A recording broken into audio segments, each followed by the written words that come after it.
Fucking A. Shit balls, cock dong. Perfect way to start the episode. Right? I was just going to compliment you on how wholesome your internet presence is. And it was.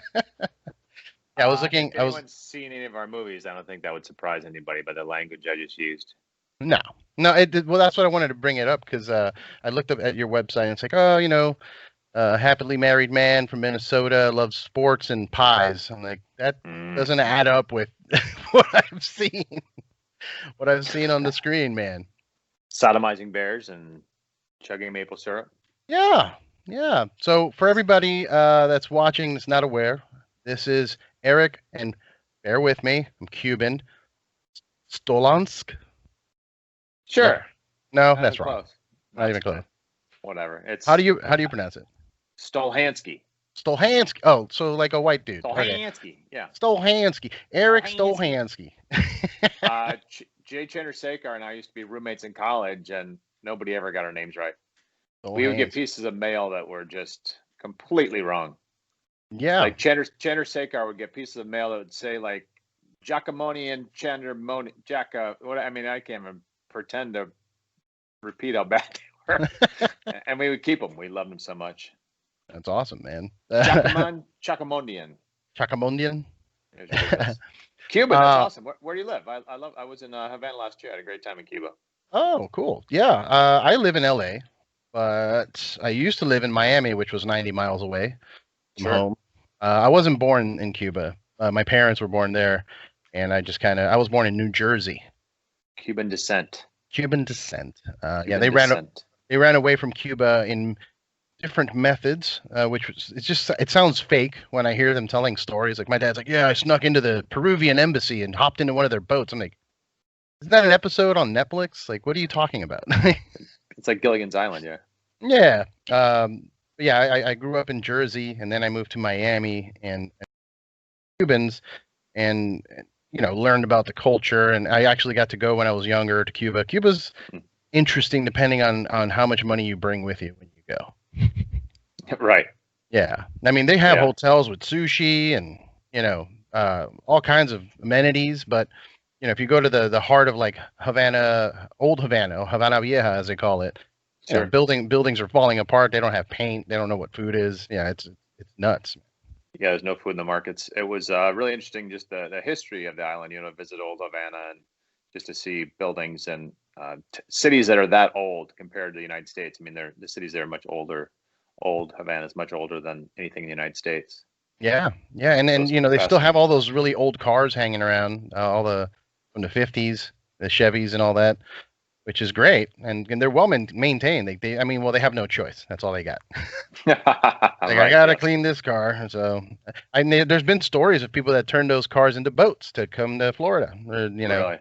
they'll figure out how to make it buoyant and throw it in the ocean and cross their fingers. Wow. It's pretty wild, man. I've heard some crazy stories. Wow. Friends of mine from high school that are like, yeah, my mom, they jumped on the boat and, she was on her time of the month and it attracted sharks. And that's how I lost my uncle. It's like, wait, what? Wow. Yeah, man. It's wild. It's wild. And then, you had some of them reach land and then get pushed right back out. And like, so nuts. I get it. We got to have the regulations to maintain a populace and some kind of structure. Can't just have everybody just that shows up, but also, some consideration as to like how they got there. It's like, my goodness, that's wild that people do that. It must be that bad, is what I say, Yeah. There's not a lot of food. Yeah. Yeah. If they're willing to risk it, it's not that bad. But to switch to a more up and chippery topic. Yeah, sure. How have you been doing with the pandemic? Sweet segue. Yeah, right. I don't know. My wife and I are getting a little cabin fever. I'm actually at my wife's family's cabin right now up on the Minnesota-Canadian border. Nice. And we kind of get away up here just to be out in nature, do some writing. This spring, when the pandemic first started back in March, we came up here and we spent a couple of weeks at a time up here, just planting trees and being outside, and just nobody knew at the beginning if this was going to wipe out the population. We'd all watched too many movies. Yeah. We thought Everybody it was just gonna be buy much all the worse than it toilet was. paper. Yeah, couldn't find toilet paper. All the food at the grocery stores was gone. So we kind of hunkered down here for a while back in March. But now I travel. I go to Los Angeles. I was in Los Angeles last week, and Nice. airlines are pretty full. Airport's pretty full. I was on the beach in Santa Monica, and a ton of people out on the beach. So it felt like society was up and running again, and it feels like it when I travel other places. So I don't know. It seems like things are, we're trying to do the best we can to keep things up and running, try to visit restaurants, but be socially, responsible, wear a mask, do a little social distancing. But I think it's important to try to make sure our, economy doesn't crash, and keep things going. Yeah, it's very important. Very, very important to keep the economy going, because that's what's gonna affect us later on down the, once we find a cure, that's great. Everybody's healed up, able to spit in each other's faces again. But what are we going to do when all the music venues are closed? Are we going to have to reopen everything up, like new venues? Like it's going to be a crazy buildup, Yeah.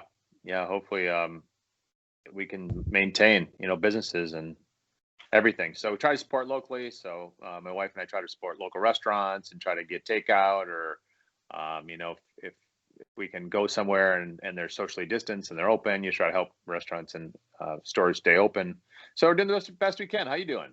I'm good, man. LA is a little still pretty tightly locked down with indoor eating and whatnot, but to go is still a thing. And but just keep him. I'm so busy with work that I didn't even realize we're already in October. Like I'm like, oh wow, it's halfway through October. I thought this was only going to be a couple months. What's going on? I guess the nice thing about Santa Monica last week was there were so many tables and people outdoors. Yeah. That it didn't really feel like the restaurants were all shut down 100%. Yeah, and there's people working out on the sidewalk. Like there's gyms that have pulled out all of the equipment onto the sidewalk, and you just see people doing CrossFit and whatnot. I'm like, oh, hey, gotta make it happen, I guess. We biked down Main Street in Santa Monica, and they had these cement barriers going out into Main Street on Santa Monica, Main Street in Santa Monica. Cement barriers coming out into the road, and they were doing CrossFit on the sidewalk and then partially in the road. Jesus. It was like 9 o'clock at night, and they were doing push-ups and these kettlebell things like out on the road.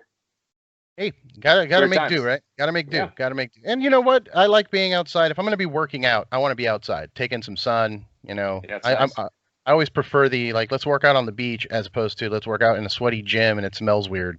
It was amazing to see how many people were out there on the beach, running, biking, just getting outside. Yeah, so that is the best defense for the virus. It's being healthy. Having your body in shape, Yeah, it's true. Yeah, so you're a big proponent for P90X. I saw online, like you push that healthy living lifestyle, right? Yeah, I was in the original P90X video. Tony Horton's a good pal of mine, so he did this thing called the Paragon Experience, where he hosts these weekend summits at his house, and he had it a couple weeks ago. So that's what I was doing out in LA a couple weeks ago. In addition to doing the Riding with the Broken Lizard guys, but. Right. What running is that? I missed that. What was that? The what? Oh, sorry. The Riding with the Broken Lizard. Oh, riding. I thought you meant riding. You did like an event where you guys went riding motorcycles to raise money. That'd be fun. Right. So you guys are riding. I saw on IMDb that there is a Super Troopers 3 listed there. Yep. We've several drafts into it. We're plugging away. There's another script that we handed in recently to the studio. So yeah, we're plugging away. Very cool. Very cool. We've been doing that's what also been happening a lot during this COVID. What I've been doing during this COVID, to answer your earlier question. Nice. It's been a good time to get some writing done. Yeah. I hope that's the hope, is that people use this time wisely to be creative and not doom and gloom, conspiracy theory, rabbit hole. Get off the internet, man. That place is doom and gloom. Oh my god. I use it for the show, to promote the show as much as I can, and to get to get in touch with people, like how I got in touch with you. I mean, I found this old picture of us hanging out in New York for the release of Beerfest, and I was just like, oh man, I wonder if he's got an internet presence, and or IG, and I look it up. I'm like, oh, there he is on Instagram. Great. And so in that sense, the social media tool is helpful. Yeah. Connect people. Try to stay active on Instagram and Facebook and Twitter. I agree with you on that. Yeah. Yeah, and I mean, if you're trying to do something, you're producing something for the world, like you are, writing and also, just being a source of inspiration. You have to kind of put stuff out there. Kind of weird. Yeah, without a doubt, that's very true. Yeah. So I guess the question I wanted to ask you, that it's on probably everyone's mind, and I know that I had a few people hit me up when they heard I was talking to you. Where's Weed Fest? Whenever I do an interview, I always say there's two questions I get asked the most. Usually it's, did you really drink maple syrup while making Super Troopers? And the second question I get asked the most is, where the fuck is Weed Fest? It's almost a daily occurrence. Good. And, that's a good sign, right? That means people are interested. They want it.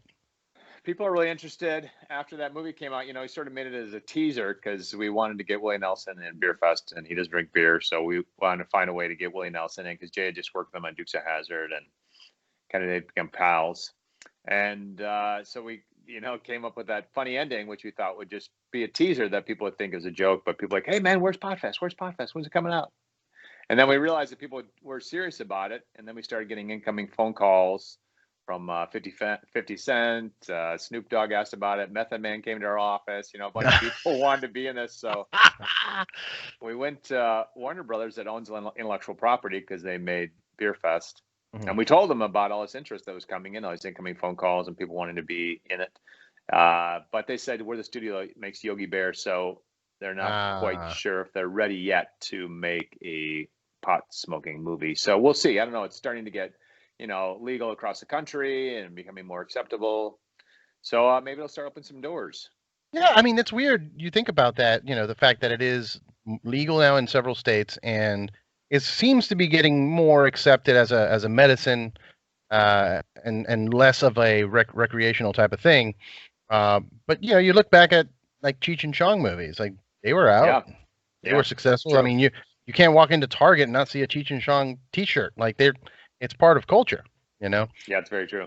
I don't see why, the panic is still there from any of the higher ups over there. But hey, hopefully, you guys generate enough, like you did with Super Troopers too. I mean, I remember seeing the campaigns to get people to kick in and get the thing going, right? Yeah, we had a very successful crowdfunding campaign, Indiegogo campaign for Super Troopers 2. So, we don't own the property we don't own the intellectual property to Beerfest, so I don't know if we could do that or not. Maybe, I guess we'd have to talk to them, but I don't know the answer to that. Yeah, buy it back from them.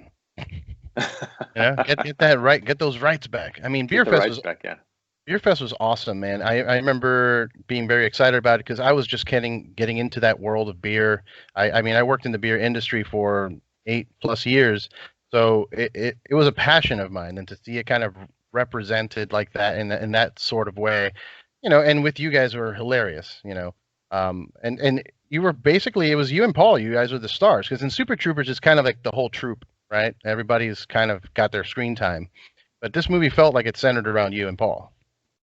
We try to make everything ensemble, but we kind of played the two straight guys, and then Fink, Landfill, and Barry were kind of characters that filled out that world. So every movie we tried to sort of rotate straight guys and playing more character-y roles. Okay. Like, for example, Simon Salmon, I was kind of the character role, and Steve was more the straight guy. And okay. But yeah, you're right. Super Troopers kind of had that 5-man ensemble. We're all cops in the same station, and then Beerfest, was a little different, where Paul and I were the brothers going to the event, and then the other guys filled out the world. But yeah, it was fun. Yeah, it was really fun. Have you thought about maybe love letter to beer? Our love letter to beer. and the traditional German style too. Like this is my favorite time of the year, the mid-September to mid-October, Oktoberfest, that people confuse. Everybody's like, oh, it's Oktoberfest, so it's in October. It's like, no, it starts in September. Yeah, that's right. Yeah. And I've always been a big fan of it. I've always wanted like legit lederhosen, like go out there and just get the real deal. Because you can buy some off a costume store, but it's not the same. Yeah. I want the real deal. Have you ever been to Oktoberfest, the real thing in Munich? I have not. I mean, I know I've heard many stories of, water fountains being turned into beer fountains, and also horror stories of just puke everywhere and whatnot. But I love it. I mean, I've been to. I think the biggest beer thing I've been to is just the Great American Beer Fest in Denver. That's the biggest one. Other That than sounds that, fun. it is. It's if you've never been, it's kind of there's like 300 different breweries. Everybody giving away samples and getting drunk, and there's the play and whatnot. But I did it as on the other side of the table as a a producer of beer, and it was nuts, man, to see a line of people rolled up. I've been outside for 3 hours waiting to come inside to get an ounce of this Yeah. liquid that we're making, and Yeah. it's fascinating. It's fascinating the passion and love that went into to building that up, and then see it kind of like all other commodities. It got kind of corporatized, and now it's like McDonald's. Craft beer is like McDonald's now. It's funny. That's why I like the idea of Oktoberfest more, and actually in Munich, because you get those gigantic glasses. It's not Yeah. like going and getting a sample of this and waiting in line to get a sample of this. You know, you get a gigantic mug, and You get the boot, right? yeah, sure, it sounds like a blast. Do you not drink at all? I love beer, and I've always wanted to go to the real Oktoberfest in Munich, but I haven't gotten there yet. Haven't gotten there. Yeah, that's a trip to take, man. And hopefully, I mean, I don't know. They canceled this year, right? The big I think fest. so. Yeah. Unfortunately, yeah.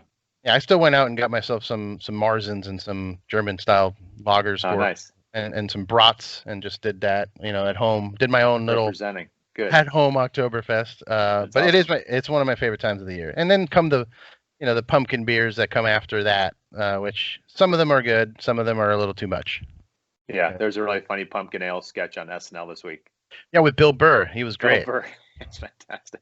He's been getting so much crap about his monologue, man. It's such a weird thing to kind of attack comedians for being funny. And Bill Burr's kind of known for that. I mean, that's why they had him on, right? They should have expected to know, if people know his stand-up, which a lot of people do. I mean, he's hugely famous. Yeah. That's what they might get. Yeah, I don't know. I mean, I guess some people don't know him. The people that watch SNL, because I mean, SNL has kind of, for the last few years, I think, have kind of steered away from getting a lot of like the Comedy Store, stand-up comedians, and kind of just more of the sketch comedy, kind of Upright Citizens Brigade, or what do you call that?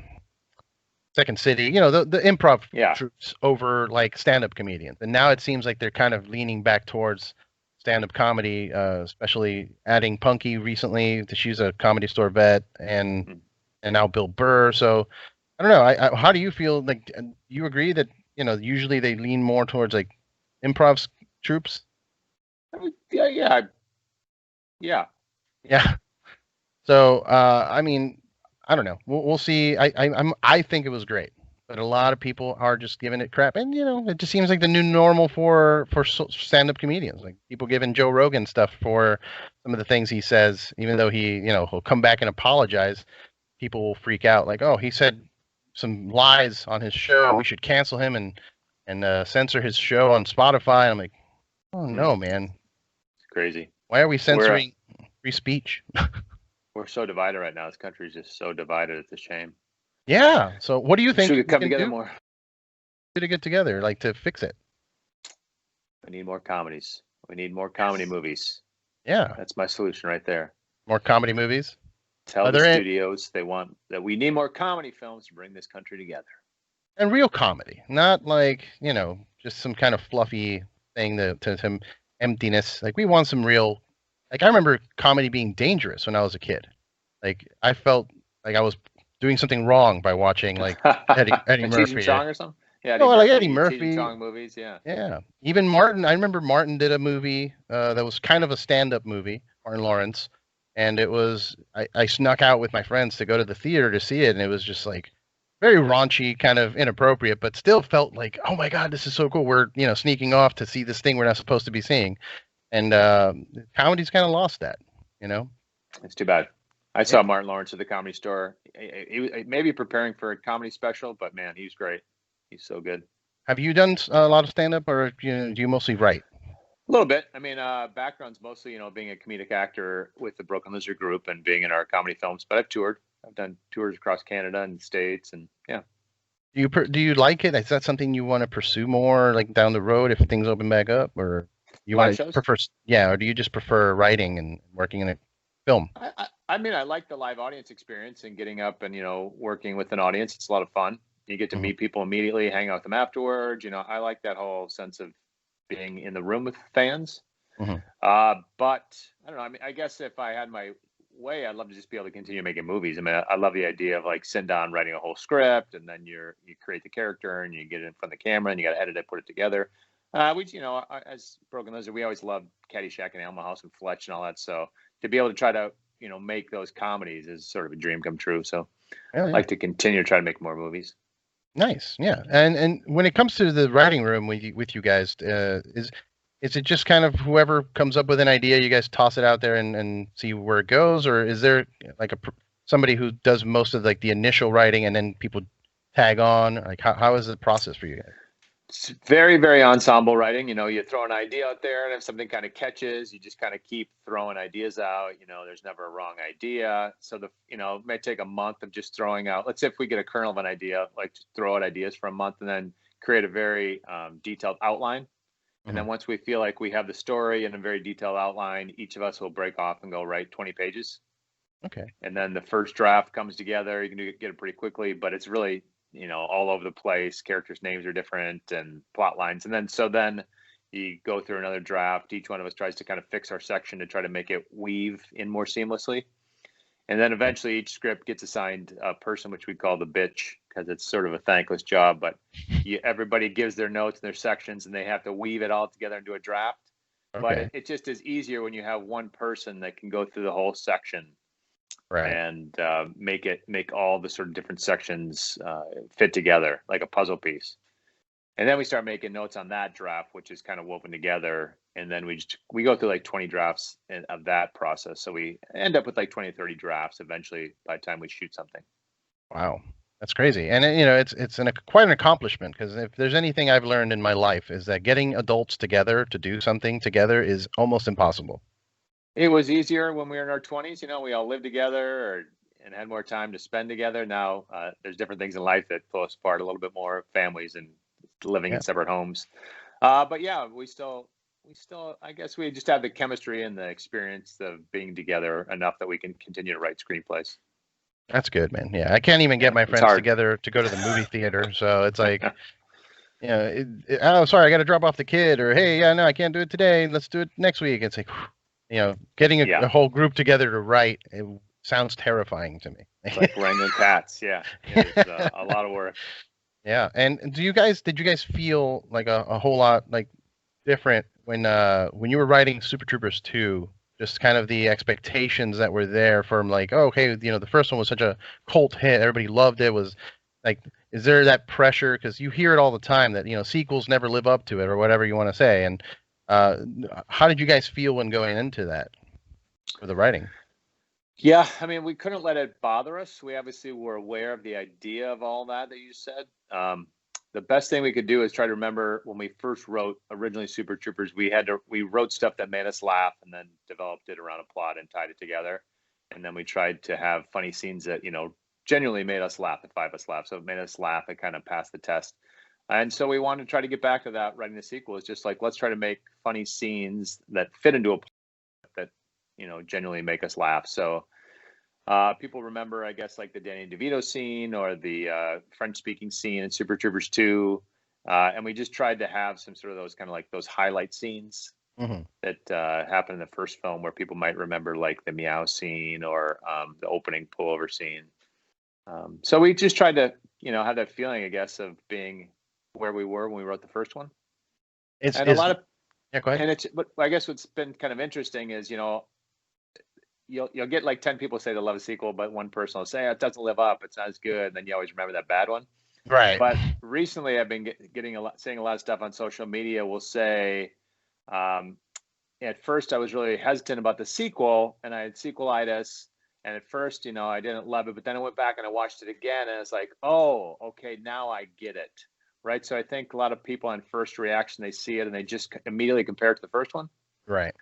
But if they see it in a sort of a second independent viewing, there's been a lot of feedback recently by saying that second viewing they enjoyed so much more. Hmm. So I might have to go back and watch it again. there's that inherent sequelitis with it. Yeah, I was analyzing that with myself really because I was, I went in, I made it a day. I was like, I'm gonna barbecue and we're gonna sit down and watch it, and I'm gonna smoke a doob and make sure I'm like right there in the same frequency Yeah, and that I was with the original. And then that's where I failed. It's like that's one of those things that humans do to themselves. Like we just you want to relive that's that nostalgia, those yeah, member berries. It's like you could be blinding yourself just because you're expecting something else, instead of just definitely. absorbing for the first time. Because that's how I did the first movie was just, hey, check out this funny movie, and I'm like, oh wow, amazing. And then now for the second one, you go in thinking, all right, this is something I'm expecting. It's like you can't do that. You can't do that because It's hard. yeah, it tarnishes, your perspective, like you said. Yeah. I love Super Troopers 2. I thought it was great Thanks. from Thanks. the get, but I did see people saying that, and even like other sequels, like you look at Anchorman, everybody, oh, that movie's trash. It's like it's not. It's just you had other things that you were wanting. I don't know. I don't know how to make people feel better about their nostalgia. They're suffering from now It's hard. Yeah. with Super Troopers 3. Like, are you going at it with the same approach of like, okay, we need to have those key scenes, or are you kind of just going winging it with a new fresh idea or anything like that? Yeah, I think one of the challenges we had with Super Troopers 2 was sort of so much time had passed and we kind of had to set up where we were in life, the characters. Hmm. And that took a little while, I think, to get going. But now that we're doing Super Troopers 3 more quickly after Super Troopers 2, with less time passing, we're not really dealing with having to sort of reestablish the characters and where they are.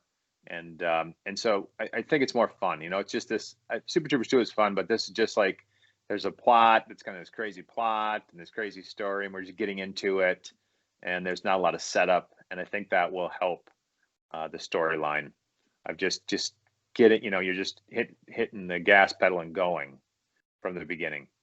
Nice, man. Are you at all involved? I didn't see it in your credits or anything, but you're not involved with that show that's going on, the Tacoma show with some of the other guys?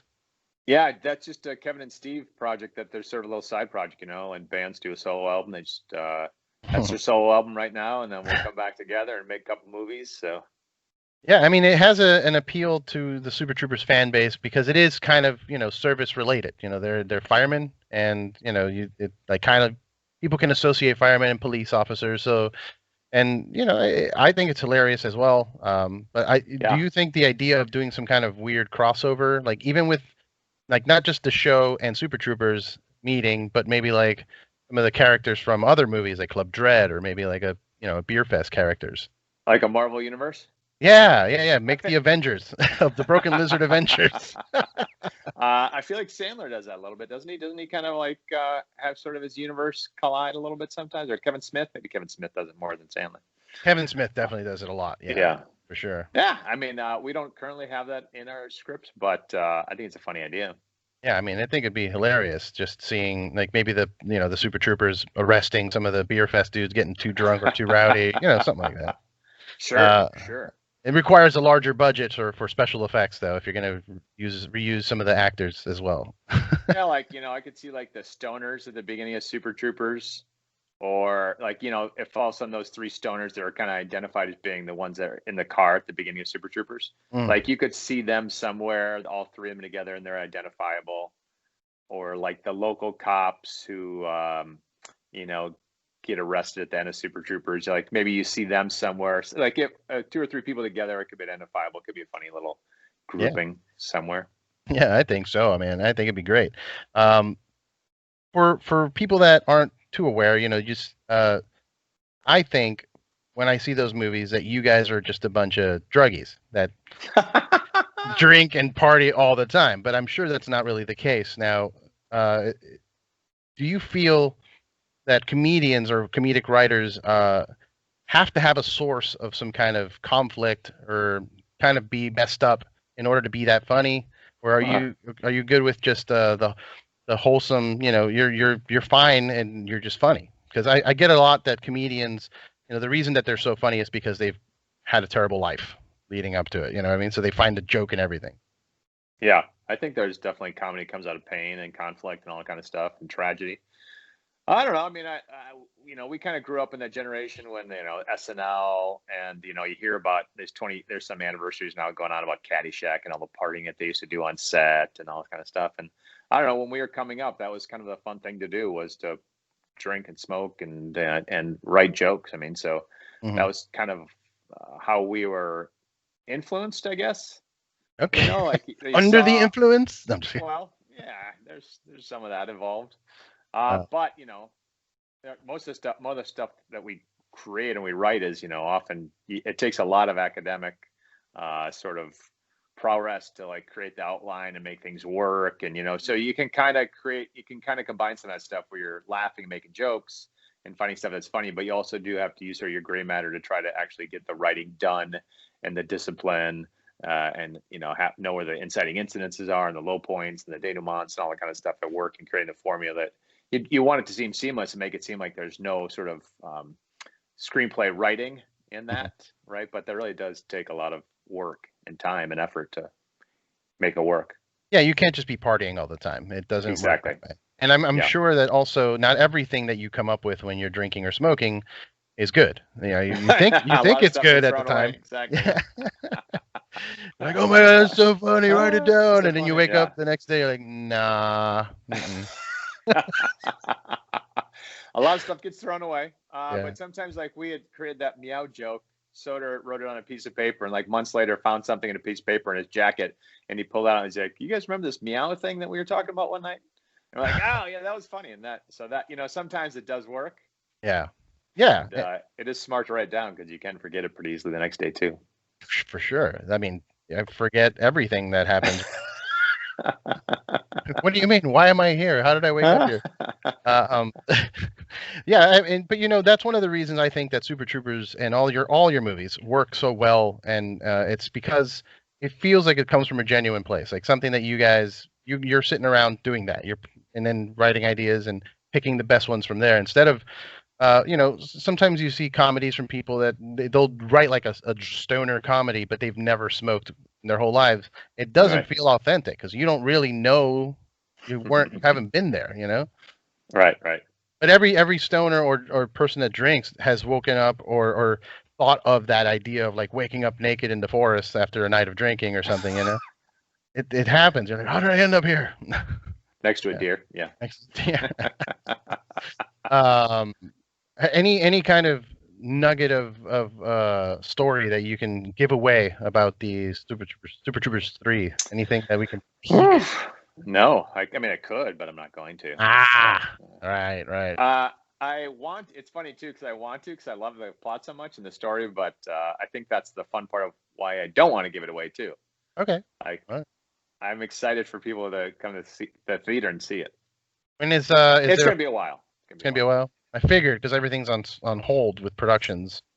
And we got to finish writing. It takes a long time to write, and then you got to shoot, and then you have to have time to market. So, are you guys getting together? Forward. Are you guys getting together in a room, or are you guys doing like the Zoom thing? Mostly even Zoom. It's been strange. At first, it was awkward, maybe the first time, but then I don't know. It became very easy. I feel like the second meeting and sense it's just been almost feels like you're in the same room. That's cool. Yeah, I feel like a lot of people are getting used to that like minor lag that's there between conversations of spacing and time that you don't really get when you're in front of somebody. But we're getting used to it. I think it's the new world. Talking for a while at least. Yeah. VR headsets. Like sitting here with you, talking to you, it just feels normal. I mean, I feel like we're in the same room, and it doesn't feel awkward anymore. I don't think. I think people are adapting.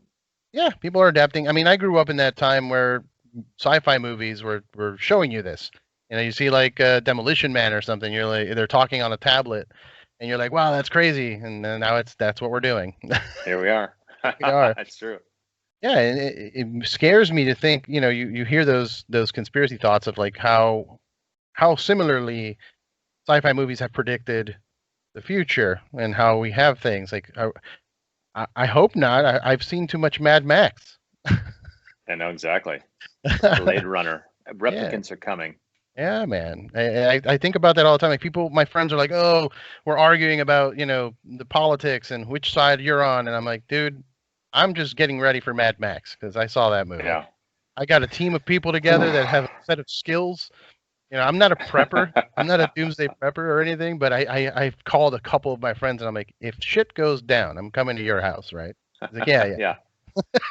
Save me a room. Yeah. Save me a room, please. I'll bring my skills that I have. I'll bring a bass guitar and like some joints. Is that cool? I think that was in the last Mad Max. Yeah. Yes, he was. I forget what they called him, but he was hanging with the giant speakers and the flamethrower guitar. That's right. That'd be That you. was beautiful. That would be me. That would be me. Slapping some bass. Slapping the bass. I also have here on my notes pies. You are a big fan of pies and desserts, yes? Yeah. Yeah. I love pies. Me too. Growing up in Minnesota, yeah. Do you like pies? I mean, it doesn't have to do with Minnesota. Anyone, we want pies. Delicious. Yeah, no, I love pies, all kinds. You know, mix them with ice cream and Sure.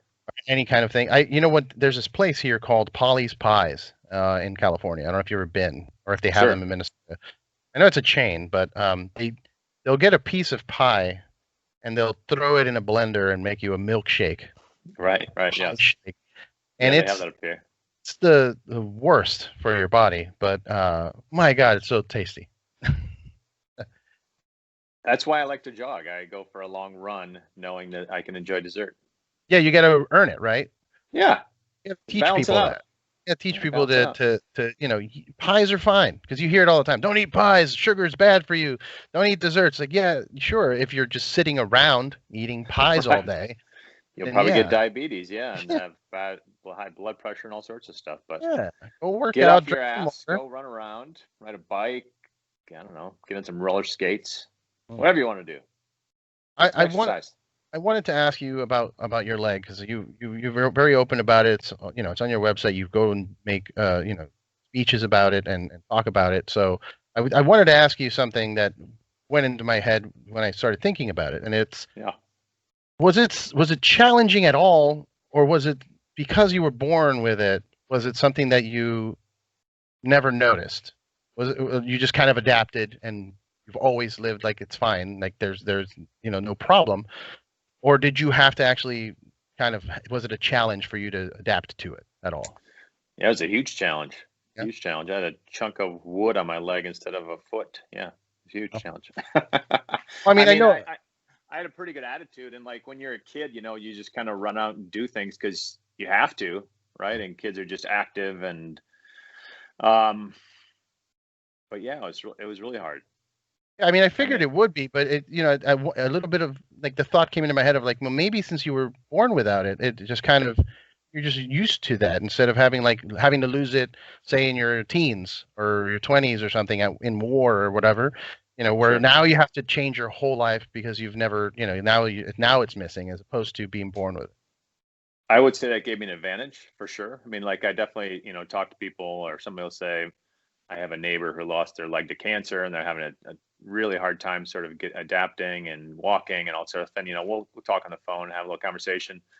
But so I probably had that advantage because, you know, as a kid, you kind of figure it out and things happen subconsciously regarding balance or, you know, just, you know, sometimes I do some things athletically and I think to my mind, like, wow, I wonder how I even just did that, you know, if it's some sort of a plyometrics or skiing or something, you know, and it's almost subconscious and I probably learned that when I was younger, right? You just do it enough times and your body figures out how to balance right or how to turn right or how to, you know, I grew up skiing and skating and, you know, it was hard at first, but, you know, you figure it out. Somehow your body just adapts. Like we're talking about adapting on Zoom and this new COVID world and right. Like you do it enough and your body kind of just tries to figure it out. So I think because I've had it since I had my foot amputated when I was 18 months old. So I've had a prosthetic leg on my right leg below the knee for over 40 years. And, you know, you just figure it out, you know, so I think I have that advantage if that answers your question. Yeah, I think so. Like you don't have to think about it, you know, because you're so used to doing it. It's not like you're carrying a hot plate, you know, you're thinking about not dropping it. You're just already doing it. So that's cool. 10,000 hours and you know, hear about your 10,000 hours. Right. Yeah. And you do it enough times, your body sort of learns how to adapt and figure things out subconsciously more. Yeah. Like you said, not thinking about it. Yeah. Now to not to get too deep or too personal, but I mean, when you were growing up, was there a lot of issues with kids being jerks, or were you in a nice town where that wasn't really a problem? No, I mean that's the crazy thing is kids are so mean, right? Like Hmm. doesn't matter where you grow up, you always have the neighborhood bullies, and you got the kids in the playground. So one of the things I remember, I think it's fifth or sixth grade, I can't remember, maybe both, but there's a couple of kids in the playground that love to pull my leg off and then go chase the girls around with it. So I'm like Wow. sitting there hopping after them, and then they'd throw it over my head, and I'd play pickle in the middle with it. So, you're always dealing with that kind of crap. But, I've always had a pretty good attitude that I could roll with it. I mean, it didn't let me screw me up. I was able to sort of like, probably deal with comedy a little bit more because of it. And maybe that helped me develop my comic chops a little bit better. Yeah, yeah. I mean, that definitely helps, right? I think going back to what I said earlier, how like comedians seem to have a source of pain or something that inspires them to work harder. Maybe Yeah. that's what it is, for you. I don't Yeah. know. It's like, pain is a weird word. Like I think of pain as being something that, like death or something like that, mourning, but, Yeah. like I guess it was an adaptability, right? Like when I had something that I was trying to deal with, I don't remember pain, per se, but I do remember them taking my leg off and chasing girls around with it. So I guess I had to deal with a situation to be agile and maybe use humor to fit in. Right, right. Right? Yeah. Does that make sense instead of That like makes sense. pain? Yeah. Yeah, I mean, it's kind of like roast comedians. I hang out with a bunch of them at the store, and it's more, not if somebody roasts you, don't get angry and sad about it. You adapt Yeah. and hit them back with your own Right. roast. You know what I mean? Yeah. And And that's what laugh about builds. it. Yeah. Yeah, you guys laugh about it together, and then you're friends. But if you Yeah. go, somebody Exactly. comes up to you and just says something mean as a roast, and you get mean back, that's not going to be good. That's not going to be a good Yeah. experience. Like I think about if I were in your shoes and somebody would have pulled my leg off and ran around with it, like the second I would have caught them, I would have taken that leg and hit them with it.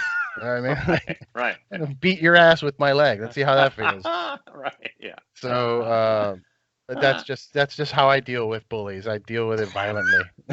Right. But then you got Uh, to see them again, right? And then yeah. every day you're seeing them in school, and you just beat them over your head with your leg, and now they're gonna get you, and you're not looking, and Hmm. it's never ending. Yeah, you can have that weird friendship then where you're just beating each other up all the time, Right. Yes. I had Exactly. I had that in high school, unfortunately. I had a Did couple. you? Yeah, I grew up in Jersey, and in my first year of high school in Jersey, I had a couple of Italian dudes like be racist to me, call me the S word for Hispanics, the big Jeez. old Spanish Fun. Yeah. slur, and Yeah. they would torture me with it sometimes, and then one day just I turn around, just knocked one of them out, and it felt so good. Like I was like, Yeah. oh my god, this is great. And then it hit me, like the guilt hit me, like, oh, I just hurt somebody, physically. Like his tooth came out, so I was like, now there's blood, and I didn't feel good after the fact. But that moment when I did, felt Yeah. great. He And then deserved it. Yeah. the next time I saw them, instead of them coming at me with the slur or making fun of me, he was like, hey man, I'm like, hey, how are you? Nice to see you. Are we friends now? Is that what's happening? Yeah. Yeah. And I learned to make friendships through punching people, apparently. I mean, it's so natural. I'm glad you did it. It's such a bummer that people at that age have to deal with that, Hmm. right? Like there's, it's ridiculous. You got to deal with that. Yeah, I'm glad that I was able to handle it. And, even though it's not right to be violent, but I dealt with it. Yeah. Some people don't. Some people get abused and they go home and they pine on it, and that's how you get problematic people in society that are taking their vengeance out on everyone. Yeah. Pent-up balance. Yeah. Yeah, so you got to make sure you can take it. That's why I love comedy so much, and especially like I said, roast comedy kind of builds that thick skin. Roasting's hard. So do you do roasting at the store?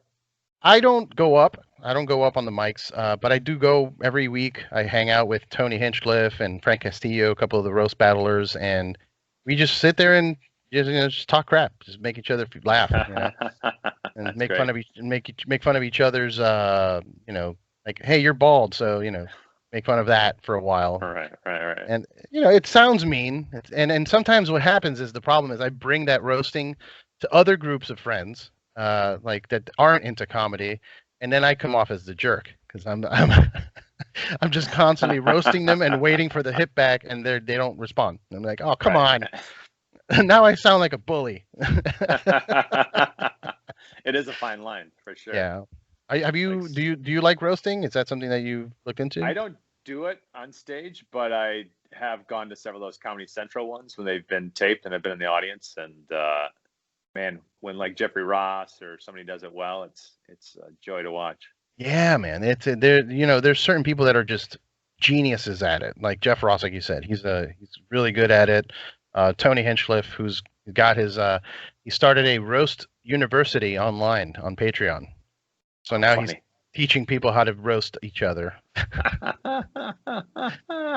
But yeah, I mean, I think it's fun. I think people should be able to take some jokes.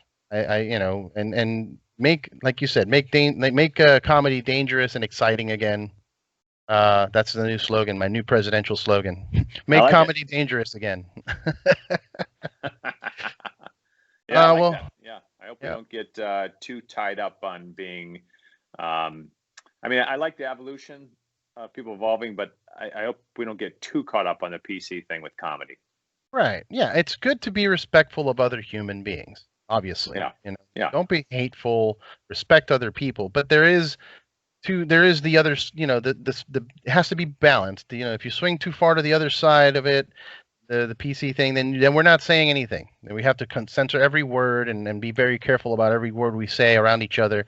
And I don't think that's healthy for anyone. I think it's important to build that thick skin, like we were talking about, and dish it back. And that's how you grow together, as opposed to, well, this hurt you, so let's tone it all down. Everybody get toned down, and I don't know. I'm not into that. So. I agree. Keep making crazy movies. Dangerous. Yes, keep making crazy movies. I know you've heard it 1,000 times, but if you can work out the deal to get Beerfest back in your lives, even a sequel to Beerfest would be awesome. If you don't do a Potfest, but just getting those rights would be good. And I look forward to anything else that you can't talk about that you're working on right now. Yeah, there's another script I'm really excited about. Okay, cross my fingers. Yeah. Okay. Yeah, there's a Super Troopers 3 in this other script that we're working on. So. Are you guys doing the filming in LA? Not that you have started, but are you planning on filming in LA, or are you moving over to Georgia or any place that has less regulations? Yeah, studios like to shoot in states that have good tax incentives. Mm-hmm. So, I mean, that's usually where people shoot these days, is states with better tax incentives. Like we shot Super Troopers 2 in Massachusetts because they had good tax incentives.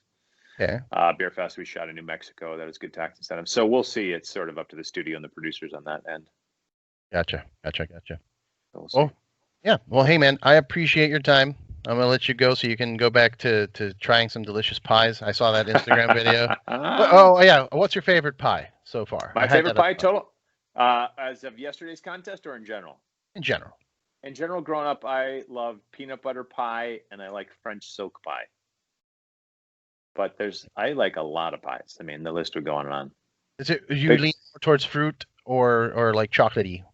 I'd probably go towards the French silk or the peanut butter kind of, cream cheese and peanut butter. It's hard to go wrong.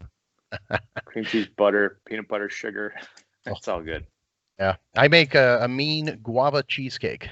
Ooh, I love guava cheesecake. Yeah, there's a great Cuban restaurant over in Silver Lake that has that.